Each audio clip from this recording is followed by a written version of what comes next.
Succot is referred to in the religious literature as Zaman Simchatenu, the time of our happiness, actually. Okay? And one of the it has two prominent mitzvahs in it. One is the Sukkah, which is meant to remind the Jewish people that of their wanderings in the desert immediately after their exodus from Egypt. And the other one is the four species, basically plants, agricultural produce. That's what it's about, water. And all of these are basically about the land of Israel, that it's a great land, and look at this great produce.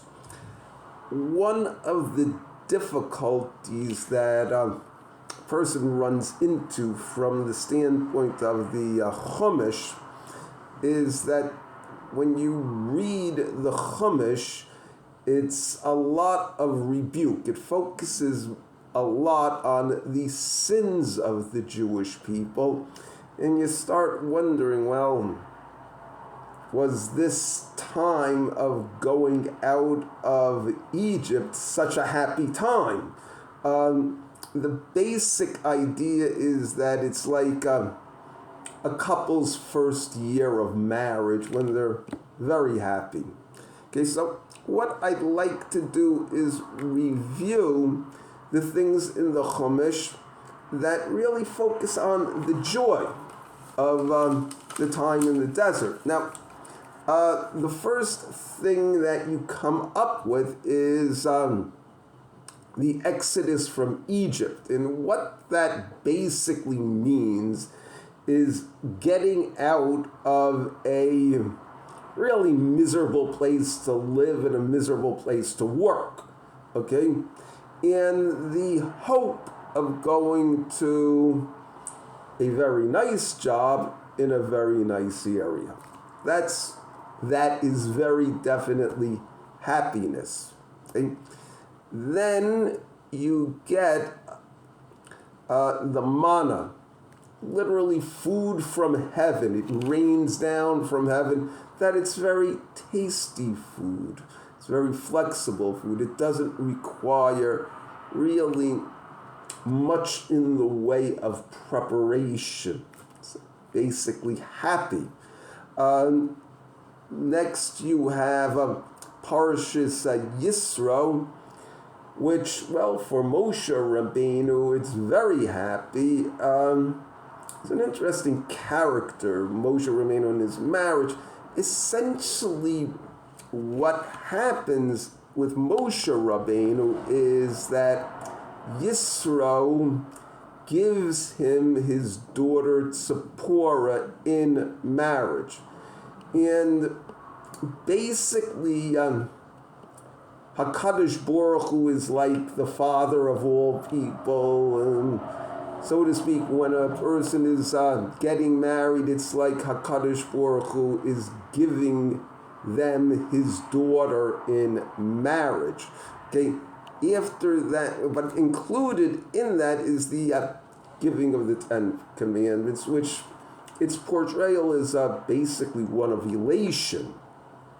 Next you have Parshas Mishpatim. It's a lot of laws, and it's reminiscent of somebody, say, who has gone from a secular background to a religious background, and now he's first studying Torah and learning all these new things, okay, especially about religion. That is a very joyous time. I remember when I was in yeshiva for the first time, I was basically elated most of the time. It literally was like the Maimonides talking about, my mind being fixed on the Torah and its laws, like a young man's mind is fixed on his beloved. Again, very happy. A substantial amount of the basically the Chumash revolves around the construction of the tabernacle, the temple. Again, a very happy subject. And its inauguration, I don't know what proportion is of the Chumash, but it is a large proportion. Then it goes into Deuteronomy, which is basically a lot of inspirational talks.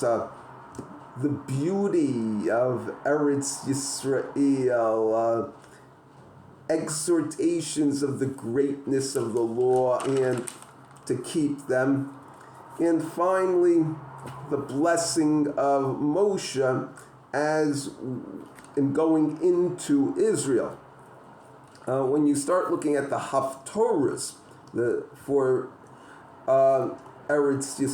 Sukkot, it's a lot of messianic prophecies, the war of Gog and Magog, but the focus of them is that after these wars are fought, as horrible as they are portrayed, okay, there will be universal peace, okay, that the Jews really will fulfill their destiny as, shall we say, a nation of rabbis, and that the nations will come to Israel and say, show us to the God of Jacob, show us to the God of Israel, and they will beat their swords into plowshares and their spears into pruning hooks, and nation will not lift up sword against nation, and neither shall man learn war anymore. Thank you.